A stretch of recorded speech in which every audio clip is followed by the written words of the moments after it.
ஈரானுக்கும் அமெரிக்காவுக்கும் நடுவில் அமைதி பேச்சுவார்த்தை சுமூகமாக முடிஞ்சிருச்சு. ஒரு சீஸ்ஃபயர் வந்துருச்சு. அடுத்த 2 வாரங்களுக்கு எந்த விதமான தாக்குதலும் அமெரிக்கா ஈரானின் மீதோ இல்லை ஈரான் மத்திய கிழக்கில் இருக்கக்கூடிய நாடுகளின் மீதோ பண்ண மாட்டாங்கன்றது இப்போதைக்கு ஒரு முடிவாக எடுக்கப்பட்டிருக்கு. ஆனால் இஸ்ரேல் இதில் ரொம்ப வேற விதமான ஒரு கேமை ப்ளே பண்ண ஆரம்பிச்சிருக்காங்க. ஒரு பக்கம் அமெரிக்காவுக்கும் ஈரானுக்கும் நடுவில் சீஸ்ஃபயர் அக்செப்ட் பண்ணப்பட்ட அதே நேரத்தில் ஆபரேஷன் எட்டர்னல் டார்க்னஸ்னு சொல்லக்கூடிய ரொம்ப முக்கியமான ஒரு ஏரியல் பாம்பிங் கேம்பெயினை லெபனனுக்கு எதிராக பண்ண ஆரம்பிச்சாங்க. இதோட விளைவுகள் என்ன ஆச்சு இல்லை, ஏன்னா இந்த சம்பவம் நேற்று நடந்தது. ஆக்சுவலாக பார்த்தோன்னா நேற்று காலையில் 8 மணிக்கெல்லாம், இஸ்ரேலோட நேரப்படி 8 மணிக்கெல்லாம் இந்த ஒரு ஆப்ரேஷனை அவங்க தொடங்கிட்டாங்க. ஆனால் அப்போ ஏற்பட்ட விளைவுகளை விட அதுக்கப்புறம் இன்னும் அதிகமான இழப்பு ஹெஸ்புல்லா தரப்புக்கு இஸ்ரேல்னால ஏற்படுத்தப்பட்டிருக்கு. ஸோ ஈரான் ரொம்ப ஒரு முக்கியமான தருணத்தில் சிக்கியிருக்காங்க. இந்த சீஸ்ஃபயரில் ஹெஸ்புல்லாவையும் அவங்க இன்க்ளூட் பண்ணால் மட்டும்தான் ஹெஸ்புல்லான்னு சொல்லக்கூடிய ஒரு அமைப்பை அவங்களால இப்போதைக்கு காப்பாற்ற முடியும்.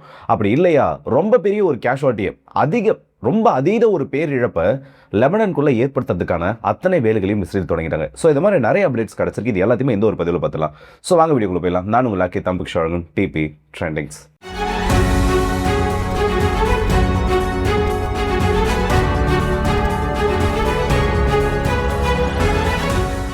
இந்த அப்டேட்ஸ் லேட்டர் வந்து ஃபஸ்ட்டு நான் உங்ககிட்ட சாரி கேட்டுக்கிறேன். Back to the schedule. நம்ம இதுக்கப்புறம் வந்து ரெகுலராக பார்ப்போம். நாளையிலேருந்து இல்லை இந்த வீடியோ நீங்கள் பார்த்ததுலேருந்து தொடர்ந்து அப்டேட்ஸ் வந்து நம்ம பழையபடி எப்படி போயிட்டு இருந்தோமோ அந்த மாதிரி போயிட்டு இருக்கும். ஸோ நடுவில் ஏற்பட்ட இந்த ஒரு சின்ன கேப்புக்கு எல்லாருக்கிட்டையும் நான் சாரி சொல்லிக்கிறேன். சரி, இப்போ நம்ம நியூஸ்குள்ளே போயிடுவோம்.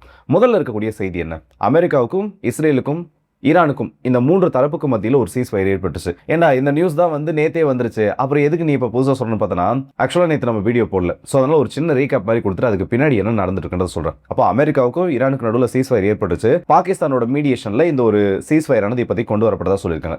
சரியா இருக்கே, சீஸ்ஃபயர் வந்துருச்சு. இப்போ இது வந்ததுனால என்ன மாற்றம் ஏற்பட்டிருக்கு? மார்க்கெட்டில் வந்து நிறைய முன்னேற்றங்கள் வந்திருக்கு. பிரெண்ட் க்ரூட் மற்றும் WTI பார்த்தோன்னா 100 பேரலுக்கு கீழே இறங்கிடுச்சு. இந்த சீஸ்ஃபயர் வரதுக்கு முன்னாடி பார்த்தோன்னா ஒவ்வொரு பேரலும் $118-119 மேலே போயிட்டு இருந்தது. ஸோ ஆல்மோஸ்ட் இந்த சீஸ்ஃபயர் அனௌன்ஸ் பண்ணப்பட்டதுக்கு அப்புறமா உடனடியாக ஒரு $20 வரைக்கும் ஒரு பேரலுக்கு குறைஞ்சிருது. இது உண்மையிலே பாசிட்டிவான ஒரு விஷயம் தான். ஆனால் உலகத்தில் இருக்கக்கூடிய மீடியாஸ் இல்லை பெரும்பான்மையான ஊடகங்கள் இதை அப்படியே ஒரு பக்கம் ஈரானோட வெற்றியாகவும் இன்னொரு பக்கம் அமெரிக்காவோட வெற்றியாகவும் காமிச்சிட்டு இருக்கப்போ இதுக்கு பின்னாடி ஸ்ட்ராட்டஜிக்கலாக பல டெசிஷன்ஸ் ஈரான்னாலையும் அமெரிக்கானாலையும் ஏற்படுத்தப்பட்டு இருக்கு. அதுக்கு மெயினான ரீசன் என்னன்னா ஸ்ட்ரெய்ட் ஆஃப் ஹார்மஸ் மட்டும்தான். நான் ஏற்கனவே நிறைய தடவை சொல்லியிருக்கேன், இந்த ஸ்ட்ரெய்ட் ஆஃப் ஹார்மஸ்ன்றது ரொம்ப முக்கியமாக இந்த உலகத்தோட எண்ணெய் ஏற்றுமதி இல்லை இயற்கை வளங்களோட ஏற்றுமதியை பொறுத்த வரைக்கும் ரொம்ப கிரிட்டிக்கலான ஒரு சோக் பாயிண்ட். உலக கச்சா எண்ணெய் தேவையில் 25% வரைக்கும் இந்த ஒரு சின்ன ஒரு நேரோ பேசேஜ் வழியாக தான் பாஸ் ஆகிட்டு இருக்கேன். இதில் ஈரான் என்ன ஒரு பெரிய கேமை ப்ளே பண்ணியிருக்காங்கன்னா, ஒரு நாளைக்கு வெறும் 15 கப்பல்களை மட்டும்தான் நாங்கள் அனுப்புவோம். அதுவும் அந்த 15 கப்பல்கள் என்னன்றதை முடிவெடுக்கக்கூடிய அதிகாரம் எங்களுடையது. நாங்கள் எந்த நாட்டோட கப்பல் அலோவ் பண்ணுறோமோ, 15 கப்பல் இருக்குன்னா ஒருவேளை அது 10 கப்பல் சீனா ஓடுது, 5 கப்பல் இந்தியா ஓடுதுன்னா அதை மட்டும்தான் நாங்கள் அலோவ் பண்ணுவோம். இல்லை 14 கப்பல் சீனா ஓடுது, 1 கப்பல் இந்தியா ஓடுது, இல்லை 14 கப்பல் இந்தியா ஓடுது, 1 கப்பல் சீனா ஓடுதுன்னா இந்த 15 கப்பல் இதை மட்டும்தான் நாங்கள் அலோவ் பண்ணுவோம். அதை தாண்டி ஒரே ஒரு கப்பலை கூட நாங்கள் அலோவ் பண்ண மாட்டோம். அது மட்டும் இல்லாமல் இந்த வழியாக வரக்கூடிய அத்தனை சரக்கு கப்பல்களும் எங்களால் தீர்மானிக்கப்பட்டிருக்கக்கூடிய அந்த ஒரு கடல் வழித்தடம், ஈரானோட கடற்கரை ஒட்டிய பகுதிகள், அந்த வழியாக மட்டும்தான் இந்த ஸ்ட்ரெய்ட் ஆஃப் ஹார்மஸ் கிராஸ் பண்ணணும். இதை தாண்டி நடுவில் யாராச்சும் ரெகுலர் பேசேஜ் வழியாக போகிறதுக்கு ட்ரை பண்ணாங்கன்னா அந்த கப்பல்களின் மீது தாக்குதல் நடத்தப்படும்ன்றத ரொம்ப முக்கியமான ஒரு அறிவிப்பாக கொடுத்துருக்காங்க. அப்போ சீஸ்ஃபயர் ஏற்படுத்தப்பட்டும் இந்த இடத்துல முன்னேற்றம் மீது ஏற்படலைன்னு பார்த்தோன்னா, மார்க்கெட்டில் ஏற்பட்டிருக்கக்கூடிய டைரக்டான அந்த இம்பாக்டை தவிர மற்றபடி எந்த விதத்திலையும் முன்னேற்றம் இன்னும் ஏற்படலை. சவுதி அவங்களோட ஆயில் ப்ரொடக்ஷனை இன்னும் ஓப்பன் பண்ணி விடலை. அதாவது ஆல்ரெடி ப்ரொடியூஸ் பண்ண ஆயிலையே இன்னும் மார்க்கெட்டுக்கு வெளியில் விடலை. கத்தாரை பொறுத்த வரைக்கும் LNG ட்ரெயின்ஸில் அவங்க கிட்ட இருக்கக்கூடிய 14 LNG கிரிட்டிக்கல் ட்ரெயின்ஸில் 3 இழந்துட்டாங்க. மீதம் இருக்கக்கூடிய அந்த 11ல் 8 LNG ட்ரெயின் நெட்வொர்க் ஆனது அவங்களோட ப்ரொடக்ஷன்ஸை டெம்பரரியாக ஸ்டாப் பண்ணி வச்சிருக்காங்க. ஸோ இப்போதைக்கு இந்த சீஸ்ஃபயர் மட்டும்தான் அனௌன்ஸ் பண்ணப்பட்டிருக்கே தவிர பின்னாடி இருக்கக்கூடிய இந்த கிரிட்டிக்கலான அந்த எனர்ஜி இன்ஃப்ரா இருக்குல்ல, எனர்ஜி மார்க்கெட் இல்லை அதன் மூலியமாக இருக்கக்கூடிய பிரச்சனைகள், இது எதுவுமே இன்னும் சரியாகலை. பிரச்சனை முடிஞ்சு ஒரு நாள் தானே ஆகுது, அதுக்குள்ளே என்ன உனக்கு அவசரம்? 24 மணி நேரத்தில் இது எதுவுமே சரியாயிடும்னு நினைக்கிறியா, இல்லை உடனடியாக சரியாகணும்னு நினைக்கிறியான்னு சொல்லிட்டு சில நபர்கள் கேள்வி கேட்கலாம். ஆனால் நல்ல ஒரு விஷயத்தை புரிஞ்சுக்கோங்க, ஈரானோட சீஸ்ஃபயர்ன்றது வெறும் கண் துடைப்புக்காக போடப்பட்டது மட்டும்தான். இல்லைனா இவ்வளோ தூரம் இதை சொல்லணும்னு சொல்லக்கூடிய ஒரு அவசியமே கிடையாது. அமெரிக்கா இதில் கேம் பிளான் பண்ணுறாங்களோ, இல்லை இஸ்ரேல் இதில் கேம் பிளான் பண்ணுறாங்களோ, ஈரான் இதில் கேம் பிளான் பண்ணுறாங்களோ, இந்த 3 நபர்களில் யாராச்சும் ஒருத்தங்க இதில் கொஞ்சம் பின்வாங்கி இந்த சீஸ்ஃபயர் உடைச்சாங்கன்னா இந்த 3 நாடுகளை தவிர்த்து மீதம் இருக்கக்கூடிய அத்தனை நாடுகளையும் மிகப்பெரிய ஒரு பாதிப்பை ஏற்படுத்தும். ஆல்ரெடி கேஸ் பிரச்சனை எந்த அளவுக்கு நமக்கு பெருசாக போயிட்டு இருக்குன்னு தெரியும். நிறைய இடங்களில் பார்த்தோன்னா ஹோட்டலோட ஷட்டவுன்ல இருந்து கமர்ஷியல் கேஸ் கிடைக்கிறது இல்லை. ஏன்னா இப்போதைக்கு இப்போதைக்கு வீடுகளுக்கு விநியோகம் பண்ணக்கூடிய அந்த சிலிண்டர்களுக்கு முன்னுரிமை கொடுக்கப்பட்டதுனால பெரும்பாலும் ஹோட்டல்கள் கேஸ் தட்டுப்பாடுனால பாதிக்கப்பட ஆரம்பிச்சிட்டாங்க. க்ரூடை பொறுத்த வரைக்கும் மேனேஜ் பண்ணிடலாம். ஆனால் இந்த எல்என்ஜி மற்றும் எல்பிஜியை பொறுத்த வரைக்கும் நம்மளால் ஸ்டோர் பண்ணி வைக்கவே முடியாது. ரொம்ப ரொம்ப ரொம்ப கம்மியான ரிசர்வ் மட்டும்தான் நம்மளால் ஸ்டோர் பண்ண முடியும். அப்படி இருக்கப்போ வெறும் கண்துடைப்பு திரும்பவும் இஸ்ரேல் அவங்களுக்கான ஆயுதங்களை சேகரித்து வைக்கிறதுக்காக மட்டுமே தான் இந்த சீஸ்ஃபயர் கொண்டு வரப்படுறதுக்கான வாய்ப்பு இருக்குது. அண்ட் இன்னொரு விஷயம் இதில் என்னன்னா, தெரியாதனமா ட்ரம்ப் அவர்கள் காலை வச்சுட்டார் உள்ள. அது இஸ்ரேல் பேச்சு கேட்டு வச்சாரோ இல்லை எப்படியாச்சும் ஈரானை அவசரத்தில் தான் அடிச்சாங்க. ஈரான் உண்மையிலே முதல்ல யுரேனியம் கொடுக்கறதுக்கு தயாராக இருந்தாங்க. ஆனால் அவசரமாக ஒரு ஸ்ட்ரைக் அமெரிக்கா பண்ணது இந்த இடத்துல ரொம்ப பெரிய அளவில் அவங்களுக்கு பேக் ஃபயர் ஆயிடுச்சு. இந்த தேன் கூட கலைச்சு விட்ட கதை தான். தெரியாதனமா உள்ள காலை விட்டுட்டு அங்கிட்டும் போக முடியாமல் இங்கிட்டும் போக முடியாமல் நடுவில் மாட்டின கதையை அமெரிக்கா இருந்தாங்க. ஸோ இப்போ இந்த சீஸ்ஃபயர் அனௌன்ஸ் பண்ணியிருக்கிறது ஓரளவுக்கு சரி, ஓகே, நாங்கள் ஜெயிச்சிட்டோன்னு காட்டக்கூடிய ஒரு பிம்பத்தை அவங்களுக்கு உருவாயிருக்கும். ஆனால் இதில் இஸ்ரேலோட கேம் பிளான் தான் ரொம்ப முக்கியமாக கவனிக்க வேண்டியது. சீஸ்ஃபயர் அனௌன்ஸ் பண்ணிட்டாங்க. 8 மணிக்கெல்லாம் லெபனானுக்குள்ள அவ்வளோ பெரிய தாக்குதல். குறிப்பாக சொல்லணும்னா ஹெஸ்புல்லாவோட முக்கியமான நபர்கள் தங்கியிருக்கக்கூடிய ஒரு ஏரியா, லெபனானோட தலைநகரத்துக்கு பக்கத்தில் இல்லை அதை சுற்றி இருக்கக்கூடிய ஏரியா, ரொம்ப அதிக ஜனத்தொகையும் இருக்கக்கூடிய ஒரு பகுதி, லெபனான் மக்கள் வாழக்கூடிய ஒரு பகுதி. அந்த பகுதியை நோக்கி ஆப்ரேஷன் எட்டர்னல் டார்க்னஸ்ன்றதை லான்ச் பண்ணுறாங்க. இதை பற்றி டீட்டெயில்ஸ் யார் யாருக்கு தெரியும்ன்றது எனக்கு தெரியல. ஸோ அதனால் ஒரு சில நபர்கள் யார் யார் இறந்தாங்க, இல்லை எந்த அளவுக்கு அங்கே ஸ்ட்ரைக் நடந்திருக்குன்ற ஒரு சில முக்கியமான தகவல் கிடச்சிருக்கு. அது ஒன்று ஒன்றா நான் சொல்கிறேன். முதல்ல நடந்த சம்பவத்தை சொல்லிடுறேன், அதுக்கப்புறம் எவ்வளோ பெரிய பாதிப்பு அந்த இடத்துல ஏற்பட்டுருக்குன்னு சொல்லிடுறேன். போன வருஷம் நடந்த அந்த பேஜர் அட்டாக் அப்புறமா இது ரொம்ப மோசமான ஒரு தாக்குதலாக மாறி இருக்கு. வெறும் 16 நிமிஷத்துல 100 ஏர் ஸ்ட்ரைக்ஸ் இந்த ஒரு குறிப்பிட்ட பகுதியை நோக்கி பண்ணப்பட்டிருக்கு.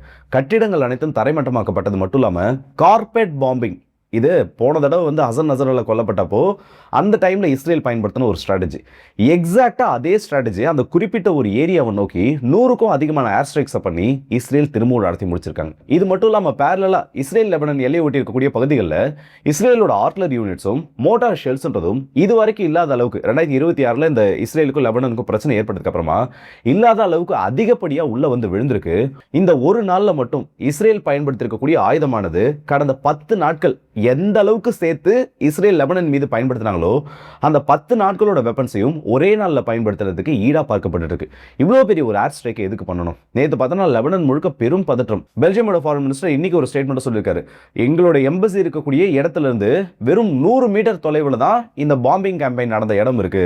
அங்க வெடித்த குண்டுகள், அங்க இஸ்ரேல்னால வீசப்பட்ட குண்டுகள்னால எங்களுடைய கட்டிடத்தில் அந்த அதிர்வுகள் தெரிஞ்சது. ரொம்பவே எங்களால் அந்த ஒரு பூமி நடக்கம் ஏற்பட்ட மாதிரி இருந்த அந்த ஒரு ஃபீலை உணர முடிஞ்சுன்னு சொல்லிட்டு ரொம்ப பெரிய ஒரு வார்த்தையை சொல்லியிருக்காரு.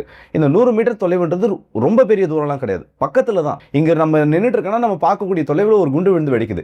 அதுவும் அந்த இடத்துல 100க்கும் அதிகமான குண்டுகள் விழுந்து வெடிக்குதுன்றப்போ அதோட இம்பாக்ட் எந்த அளவுக்கு இருக்குன்றத அவரே வெளியில தெளிவா சொல்லியிருக்காரு. அதே மாதிரி ஐநா சபையும் இதுக்கான கண்டனங்களை தெரிவிச்சிருக்காங்க. இஸ்ரேல் இந்த மாதிரி சீஸ்ஃபயரை வயலேட் பண்றாங்க, இஸ்ரேல் லெபனானுக்குள்ள தாக்குதல் நடத்துறப்போ மிகப்பெரிய ஒரு மனித உரிமை மீறலா அது மாறிட்டு இருக்குன்னு சொல்லிட்டு இதெல்லாம் யாரு சொல்லி இஸ்ரேல் கேட்க போறது கிடையாது. இன்னொரு பக்கம் பார்த்தோன்னா ஈரான் என்ன சொல்றாங்கன்னா, நீங்கள் சீஸ்ஃபயரில் நாங்கள் ஹெஸ்புல்லா தான் இன்க்ளூட் பண்ணியிருக்கோம், ஹெஸ்புல்லா மேலே தாக்குதல் நடத்தினா அது இந்த சீஸ்ஃபயர் உடைக்கிற மாதிரி தானே. ஆனால் இது அமெரிக்காவை ரிஜெக்ட் பண்ணிட்டாங்க. சீஸ்ஃபயர்ன்றது அமெரிக்காவுக்கும் ஈரானுக்கும் மத்தியில் ஏற்பட்டுக்கிறது தான். இதில் இஸ்ரேல் இன்க்ளூடடே கிடையாது. இன்னைக்கு ஒயிட் ஹவுஸ்லேருந்து வந்திருக்கக்கூடிய ஸ்டேட்மெண்ட்ஸ் அதை ரொம்ப தெளிவாக காமிக்குது. இஸ்ரேலுக்கும் ஈரானுக்கும் நடுவில் சீஸ்ஃபயர் கிடையாது. இஸ்ரேல் அமெரிக்காவோட சீஸ்ஃபயருக்கு அக்ரி பண்ணியிருக்காங்க. அதாவது அமெரிக்காவுக்கும் ஈரானுக்கும் நடுவில் ஏற்பட்டிருக்கக்கூடிய அந்த அமைதி ஒப்பந்தத்துக்கு இஸ்ரேல் ஒப்புதல் அளித்து தாக்குதலை நிறுத்திருக்காங்களே தவிர லெபனானை இதில் இன்க்ளூட் பண்ண வேண்டிய எந்த ஒரு அவசியமும் இல்லைன்னு இன்னைக்கு அமெரிக்கா கைவரிச்சிட்டாங்க. எதுக்கு இப்போ ஈரான் இந்த அளவுக்கு பேசணும்? ஹெஸ்புல்லாவை பாதுகாக்க வேண்டிய பொறுப்பு ஈரான் கிட்ட இருக்கு. அப்போ அந்த அளவுக்கு அந்த இடத்துல பாதிப்பு ஏற்பட்டிருக்கான்னு பார்த்தோன்னா மிகப்பெரிய அளவு பாதிப்பு ஏற்பட்டிருக்கு. 250க்கும் அதிகமான ஹெஸ்புல்லாவோட ஃபைட்டர்ஸ் ஒரே நாளில் ஒரே நாள் இஸ்ரேல் நடத்தின அந்த மிகப்பெரிய ஒரு ஏரியல் அட்டாக்ல கொல்லப்பட்டிருக்காங்க. இதோட சில டீடைல்ஸ் பார்த்தோன்னா ரட்வான் ஃபோர்ஸோட முக்கியமான மிசைல் லான்ச்சிங் சைட்ஸ், ஏரியல் மற்றும் நேவல் யூனிட்ஸோட ஹெட் குவார்ட்டர்ஸ், இன்னும் ஐடிஎஃபோட சில ஸ்டேட்மெண்ட்ஸ் எடுத்து பார்த்தோன்னா தெளிவான டீடைல்ஸ் கிடைச்சிருக்கு. ஹெஸ்புல்லாவோட தலைவராக இருக்கக்கூடிய நைம் கசிம், இவரோட மருமகன் மற்றும் இந்த ஹெஸ்புல்லாவோட முக்கியமான சில கமாண்டர்ஸ்க்கு இன்ஸ்ட்ரக்ஷன் கொடுக்கக்கூடிய ஒரு நபராக இருந்த அலி யூசுப் ஹஷி இந்த ஒரு ஸ்ட்ரைக்ல கொல்லப்பட்டிருக்கார். ஃபடல் அபாஸ் நஜம்னு சொல்லக்கூடிய கசிமோட ரைட் ஹேண்டும் அவரோட முக்கியமான பாடி கார்டும் இந்த ஸ்ட்ரைக்ல கொல்லப்பட்டது மட்டும் இல்லாம சதன் லெபனான்ல ஹசன் முஸ்தபா நசர் அவரோட ட்ரைனிங் கேம்ப்ல இருந்த 230க்கும் அதிகமான ஹெஸ்புல்லா வீரர்கள் இந்த தாக்குதலில் கொல்லப்பட்டதா சொல்லிருக்காங்க. சிங்கிள் டேல ஹெஸ்புல்லாவுக்கு சமீபத்தில் ஏற்படுத்தப்பட்ட மிகப்பெரிய ஒரு இழப்பா இது ஏற்பட்டிருக்கு.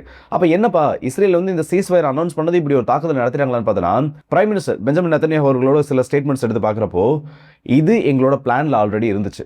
அமெரிக்கா ஒரு சீஸ்ஃபயரை அனௌன்ஸ் பண்ணுவாங்கன்றது நாங்கள் எதிர்பார்க்கல. அவங்க அனௌன்ஸ் பண்ணலனாலும் இப்படி ஒரு தாக்குதல் ஹெஸ்புல்லாவின் மீது நடத்தப்பட்டிருக்கும். ஸோ ஆல்ரெடி இது பிளான்ல இருந்தது தான்.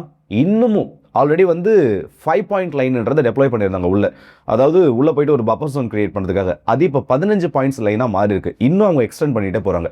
லித்தானி ரிவர் வரைக்கும் போகக்கூடிய முயற்சியில் இஸ்ரேல் ரொம்ப வேகமாக முன்னேற ஆரம்பிச்சிருக்காங்க. ஆனால் அதே நேரத்தில் ஹெஸ்புல்லாவோட ஸ்ட்ரைக்கும் உள்ளே நடந்துட்டு தான் இருக்குது. நேற்று இந்த அளவுக்கு ஏரியல் ஸ்ட்ரைக் நடத்திருக்காங்க. அப்படி நடந்தும் கிரியாட் ஷிமோனா போன்ற பகுதிகளில், குறிப்பாக வடக்கு இஸ்ரேல் பகுதிகளில் இன்னைக்கு மட்டுமே 15க்கும் அதிகமான ராக்கெட் தாக்குதலை ஹெஸ்புல்லா நடத்திருக்காங்க. ஸோ வரப்போகிற நாட்களில் ஈரான் ஒன்று இந்த சீஸ்ஃபயரை உடச்சிட்டு திரும்பவும் ஒரு தாக்குதலை நடத்தணும். அப்படி இல்லையா இஸ்ரேல் ஹெஸ்புல்லாவை தாக்குறத மிகப்பெரிய அளவு இந்த இடத்துல ஈரான் வேடிக்கை மட்டும்தான் பார்த்தாக்கணும். அதை அவங்க செய்வாங்களான்றது தெரியல. ஏன்னா நாளைக்கு வந்து ஹவுதிஸ் வந்து ரொம்ப முக்கியமான ஒரு அறிவிப்பு கொடுக்க போதாக சொல்லியிருக்காங்க. ஹவுதிஸோட லீடர் வந்து இதில் எங்களோட பொசிஷன் என்ன, இல்லை நாங்கள் என்ன மாதிரி பண்ண போகிறோன்றதை நாளைக்கு அறிவிப்பு கொடுக்கறதா சொல்லியிருக்காங்க. ஸோ இந்த ரெண்டு தரப்புக்கும் ஆதரவாக ஹவுதிஸ் என்ன பண்ண போகிறாங்கன்றது தெரியல. ஈரானை பொறுத்த வரைக்கும் அவங்க ஸ்ட்ரைட் ஆஃப் ஹார்மஸை பிளாக் பண்ண முடியாது. ஏன்னா அமெரிக்காவோட சீஸ்ஃபயர்ன்றதே இந்த ஸ்ட்ரைட் ஆஃப் ஹார்மஸோட க்ளோஷர்ன்றதை கம்ப்ளீட்டாக எடுக்கணும், அதை ஓப்பன் பண்ணி விடணுன்றதுக்காக தான் சீஸ்ஃபயர் கொண்டு வரப்பட்டிருக்கு. ஸோ இதை மீறும் பட்சத்தில் மீண்டும் தாக்குதல் தொடர்றதுக்கான ஒரு வாய்ப்பு இருக்குது. அண்ட் எல்லாம் இந்த யுத்தம் முடிஞ்சுட்டு தான் நினைக்கிறோம். ஆனால் அது உண்மை கிடையாது. ஜஸ்ட் ஒரு தொடக்கம் மட்டும்தான். நீங்கள் வேணால் பாருங்கள், ஹெஸ்புல்லா மேலே இஸ்ரேல் இன்னும் பவர்ஃபுல் ஸ்ட்ரைக்கை பண்ணுவாங்க.